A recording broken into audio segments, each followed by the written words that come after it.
ಪರ್ವತಗಳ ನಡುವೆ ಹೂವಿನಂಥ ಸುಂದರವಾದ ಸುಗಂಧನಗರ ಎಂಬ ಊರಲ್ಲಿ ಪಾರ್ಥಿವ್ ಸಾಯಿ ಎಂಬ ರಾಜ ಇದ್ದ.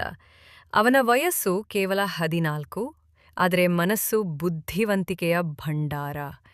ಪಾರ್ಥಿವ್ನ ತಂದೆ ಮಹಾರಾಜ ವೀರಭದ್ರ ಯುದ್ಧದಲ್ಲಿ ತೀವ್ರವಾಗಿ ಗಾಯಗೊಂಡು ರಾಜಕಾರ್ಯದಿಂದ ದೂರವಿದ್ದ. ಆಗ ರಾಜ ಆಡಳಿತದ ಹೊಣೆ ಚಿಕ್ಕ ರಾಜ ಪಾರ್ಥಿವ್ಗೆ ಬಿತ್ತು.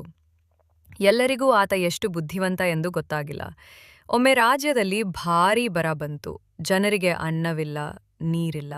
ಆ ಸಮಯದಲ್ಲಿ ಮಂತ್ರಿಗಳು ಚಿನ್ನದ ಅರಮನೆ ಕಟ್ಟೋ ಬಗ್ಗೆ ಚರ್ಚಿಸುತ್ತಿದ್ದರು. ಆಗ ಪಾರ್ಥಿವ್ ಕೇಳಿದ, ಜನರು ಹಸಿವಿನಿಂದ ಬಳಲುತ್ತಿರುವಾಗ ಅರಮನೆ ಏಕೆ? ಅವನು ತನ್ನ ಎಲ್ಲ ಚಿನ್ನದ ಭಂಡಾರವನ್ನು ತೆರೆಸಿ ರೈತರಿಗೆ ಬೀಜ ಮತ್ತು ನೀರಿನ ಟ್ಯಾಂಕ್ ಕೊಟ್ಟ. ಶಾಲೆಗೆ ಮಕ್ಕಳಿಗೆ ಉಚಿತ ಪುಸ್ತಕ, ಮಹಿಳೆಯರಿಗೆ ಉಚಿತ ಆರೋಗ್ಯ ಸೇವೆ, ಜಲಾಶಯ ನಿರ್ಮಿಸಿ ಊರಿಗೆ ನೀರಿನ ವ್ಯವಸ್ಥೆ ಮಾಡಿಸಿದ. ಆತನ ಬುದ್ಧಿಮತ್ತೆ ಮತ್ತು ದಯೆಯಿಂದ ರಾಜ್ಯ ಪುನಃ ಹಸಿರಾಗಿತು.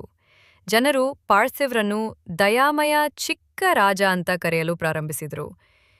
ಕಥೆಯ ಪಾಠ: ಬುದ್ಧಿವಂತಿಕೆಗೆ ವಯಸ್ಸಿಲ್ಲ, ದಯೆಯ ಹೃದಯ ಇದ್ದರೆ ನೀವು ಯಾವಾಗಲೂ ದೊಡ್ಡ ರಾಜ.